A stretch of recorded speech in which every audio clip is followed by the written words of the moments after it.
we are feeling very proud parent. From starting she is studying 9th standard. ಅವಳು 9ನೇ ತರಗತಿಲಿ ಓದ್ತಾ ಇದ್ದಾಳೆ. ಸ್ವಲ್ಪ ಜನ ಕನ್ನಡದಲ್ಲಿ ಹೇಳಿದ್ರೆ ಅರ್ಥ ಆಗುತ್ತೆ ಅಂತ ಕನ್ನಡದಲ್ಲಿ ಹೇಳ್ತಾ ಇದ್ದೀನಿ. she is studying in 9th standard. From PA1 ಇಂದ every month every 2 months ಅವರು ಟೆಸ್ಟ್ ಕಂಡಕ್ಟ್ ಮಾಡ್ತಾರೆ ಸ್ಕೂಲಲ್ಲಿ. 80 to 83% ಬರ್ತಾ ಇತ್ತು.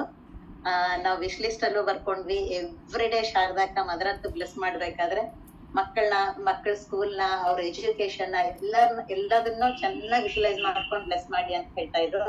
ಎವ್ರಿ ಡೇ ಓಪನ್ ಟೈಮಲ್ಲಿ ನನ್ಗೆ ನನ್ನ ಫ್ಯಾಮಿಲಿಗೆ ಏನ್ ಬೇಕೋ ಅದನ್ನ ಚೆನ್ನಾಗಿ ಕನೆಕ್ಟ್ ಆಗಿ ವಿಜುವಲೈಸ್ ಮಾಡ್ಕೊಂಡು ಮಾಡ್ತಾ ಇದ್ರಲ್ಲಿ best of the best result ಅಂದ್ರೆ she is third topper in her class today.